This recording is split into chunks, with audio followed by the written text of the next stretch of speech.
A young woman goes missing. A city grows anxious. And then, a horrifying discovery. A dismembered torso found in a trash bin. No fingerprints. No witnesses. But the killer was hiding in plain sight. His name? Stephen McDaniel. A quiet, awkward law student. A nobody. But on live television, in front of the entire world, he made one fatal mistake. That was the moment he gave himself away, and he never even realized it. A brutal crime. A twisted obsession.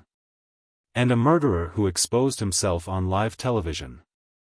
This is the chilling case of Stephen McDaniel.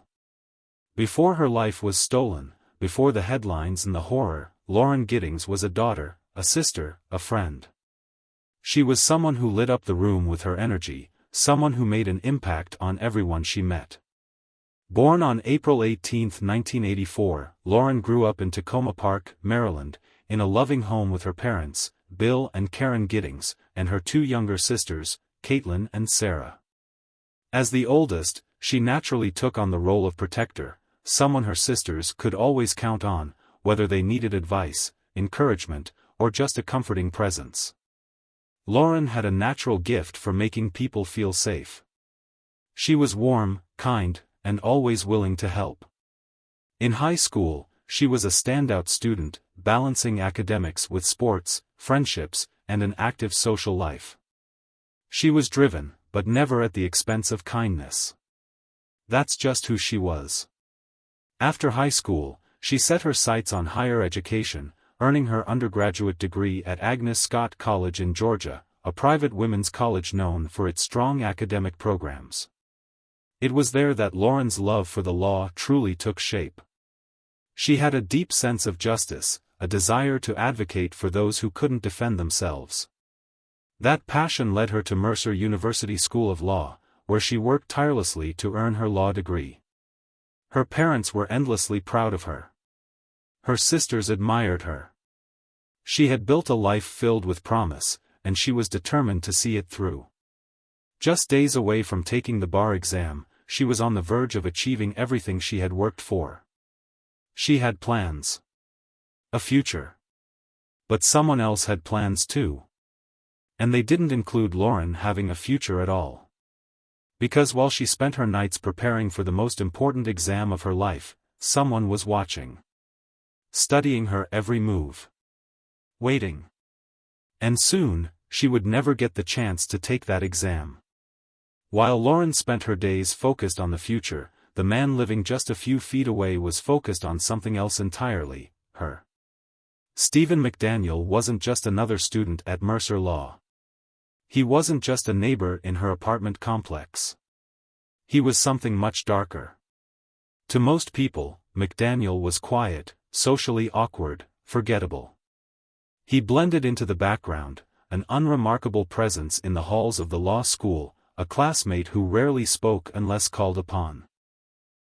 He didn't have many friends. He didn't go out. He wasn't the type of person who made an impression. But behind closed doors, his mind was a place of obsession, fixation, and violent fantasy. And at the center of it all, was Lauren Giddings. He watched her. Not just in passing, not just in coincidence, but deliberately. Repeatedly. He knew her schedule. He knew when she left, when she came home, when she was alone. And as his obsession grew, so did his need for control.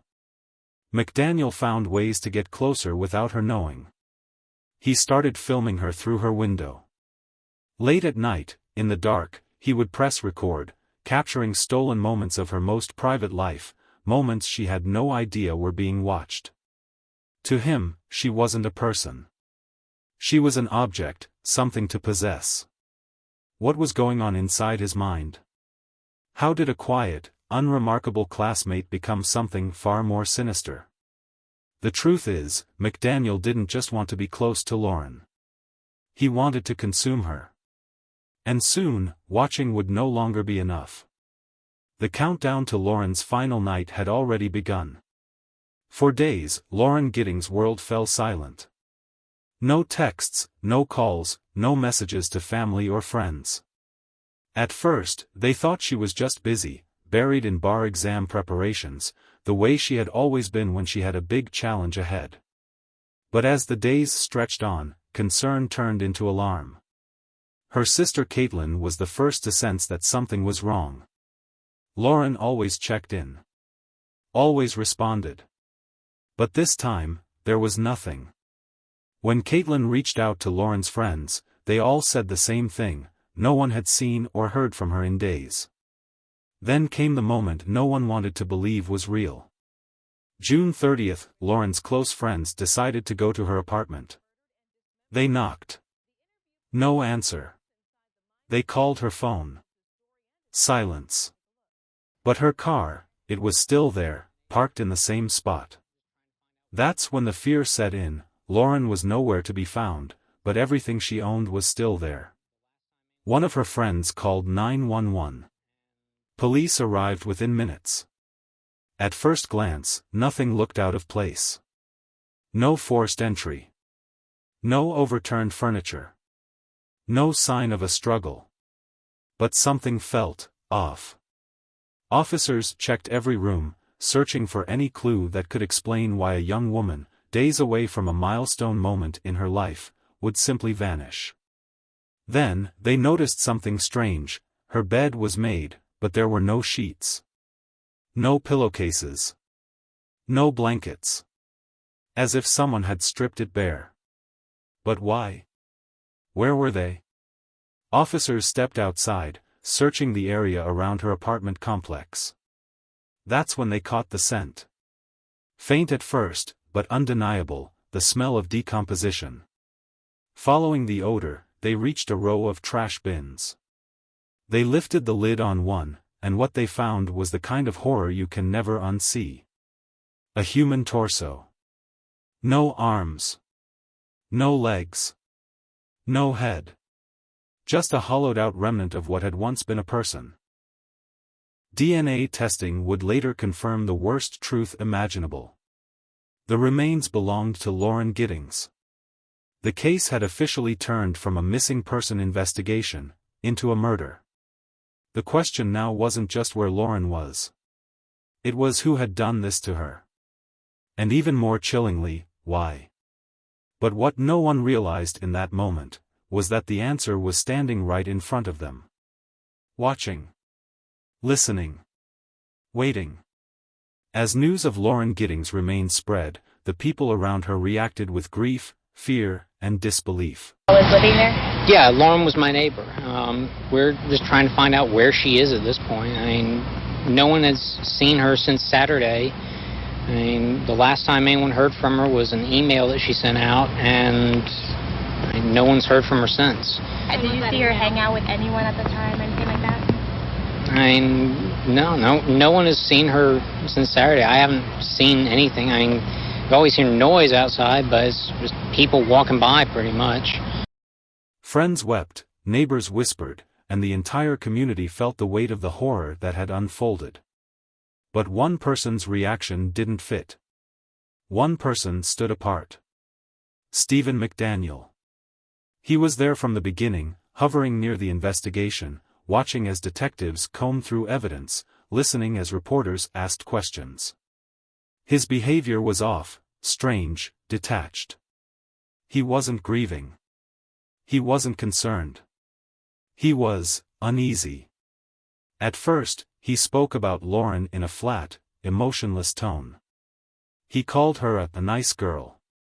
He acted as if he barely knew her, as if she was just another classmate, just another neighbor. But something in his voice, something in his eyes, told a different story. Then came the moment that changed everything. The moment when, standing in front of news cameras, Stephen McDaniel heard the words he had been dreading. A body had been found. In an instant, his demeanor cracked. His breath hitched. His face drained of color. He stammered, struggled to form words. The shift was undeniable. He wasn't just shocked. He was terrified. For the first time, the world saw what was hiding beneath his awkward, quiet exterior. Not just unease. Not just nervousness. But fear. A fear so raw, so visible, that it sent a ripple through the investigation. Why was Stephen McDaniel reacting this way? Why did he suddenly seem so different? And most importantly, why did it look like he already knew what had been found? It was the first crack in his mask. And soon, investigators would rip it off completely. Stephen McDaniel's reaction had set off alarm bells. Detectives watched the footage, studied his body language, and saw what everyone else saw: pure, unfiltered fear. It wasn't the reaction of a shocked neighbor. It was something else entirely. And they needed to know why. As police dug deeper, they uncovered something chilling. Just hours before Lauren was reported missing, McDaniel had posted online, anonymously, asking how long it would take for a body to decompose. A disturbing coincidence, or a glimpse into something far more sinister? Investigators looked closer at McDaniel's movements. They questioned his classmates, his professors, his neighbors. What they found painted a disturbing picture. McDaniel had been obsessed with Lauren for months, maybe longer. He had watched her, studied her, fantasized about her. He had broken into her apartment before. Just to look around, just to feel close to her. And worst of all, he had recorded her. Secretly. Through her window. In the privacy of her own home, she had no idea she was being watched. Detectives searched McDaniel's apartment. It was small, cluttered, unremarkable. But in one drawer, they found something that changed everything: a flash drive. Inside, hundreds of videos. Some were of random women, strangers he had fixated on. But many were of Lauren. Unknowingly filmed. Invaded. Violated. Proof of his obsession. And then came the final, damning discovery. A hacksaw. The teeth stained with something dark. Something forensic testing would later confirm as human tissue. It was no longer a question of if Stephen McDaniel had done this. It was now just a question of how much he was willing to confess. And when detectives sat him down, he had nowhere left to run. The walls were closing in. Every piece of evidence pointed to one man, Stephen McDaniel. His bizarre behavior, his online searches, the secret videos, the hacksaw. There was no more doubt. The only thing left was to get him to admit it. Detectives brought him in for questioning. At first, he played dumb, sticking to short, vague answers, avoiding eye contact, insisting he knew nothing. He sat hunched over, arms crossed, barely speaking above a whisper. But the more detectives pressed, the more his mask began to slip. Hours passed. The interrogation room was silent, suffocating. The weight of the truth loomed over him. And then, without warning, he broke. His body tensed. His breathing changed. His voice, barely audible, trembled as he spoke the words no one wanted to hear. I killed her. With the weight of his secret finally dragging him under, McDaniel unraveled. He admitted to everything. The stalking. The obsession. The breaking and entering. And finally, the murder. Lauren had been asleep. He used a key, one he had stolen from her months before, to slip into her apartment in the dead of night. She woke up, confused, terrified. But before she could scream, before she could fight, he was on her. His hands wrapped around her throat. He squeezed. And he didn't stop until the life drained from her eyes.